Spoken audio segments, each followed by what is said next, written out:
एक रेमेडी जो मैंने खुद से बनाई है अपनी, ठीक है?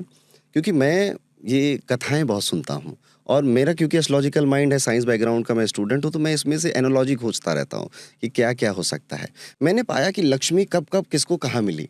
तो सबसे बड़ा जो इवेंट हमारे कथाओं में दिखता है माता लक्ष्मी को प्राप्त करने का, देवताओं के पास से भी लक्ष्मी चली गई थी। दुर्वासा ऋषि ने इंद्र को श्राप दे दिया कि तुम्हारा सारा सुख, सारा समृद्धि सब चला जाएगा, ठीक है? और सारे देवताओं के गहने, उनका सिंहासन, उनकी लाइट सब चला गया उस श्राप की वजह से। अब देवता परेशान हैं। वो जाते हैं भगवान विष्णु के पास कि कुछ करिए, हमारा तो सारा, हम तो पहचाने जाते हैं अपने रिचनेस से, अपनी रॉयल्टी से, वो तो सब हमारा चला गया। तो भगवान विष्णु कहते हैं वो समुद्र में गया, वहाँ पे जाओ, वहाँ पे समुद्र मंथन करो। बट वो अकेले नहीं कर सकते हैं। पॉजिटिव नीड्स नेगेटिव, देवता नीड्स राक्षस, ठीक है, उनको लेकर आते हैं। फिर भगवान विष्णु कच्छप अवतार लेते हैं, जो कि सैटर्न से रिलेटेड है। कच्छ बिकॉज़ वो स्टेबिलिटी दे रहा है मृदांचल पर्वत को, जिस पर्वत से समुद्र को मथा जाएगा। और फिर वासुकी नाग आ गए, एक तरफ देवता हैं, एक तरफ राक्षस है, मथा जा रहा है, 14 रत्न निकल रहे हैं। फिर लक्ष्मी जी निकलती हैं, 12वां रत्न लक्ष्मी जी थी, उसके बाद धनवंतरी और फिर अमृत निकलता है, ठीक है। देवताओं को लक्ष्मी कैसे मिली? उसके बाद वो चली गई नारायण के पास, वो तो अलग एक स्टोरी है, क्योंकि लक्ष्मी हमेशा नारायण के पास रहेगी।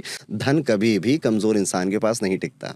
लक्ष्मी नारायण के पास ही रुकेंगी, जो कि पावरफुल है, not just physically, mentally, emotionally. Lakshmi वहीं जाएगी, ठीक है? इसलिए कभी कोई लड़का आता, पंडित जी गर्लफ्रेंड नहीं बन रही है मेरी। तुम पावरफुल जिस दिन बनोगे, लोग तुमसे अट्रैक्ट हो जाएंगे, तुम्हारी लक्ष्मी भी तुम्हारे पास आ जाएगी, ठीक है? अब इससे एक रेमेडी निकलती है कि आपको एक कलश बनाना चाहिए दिवाली में।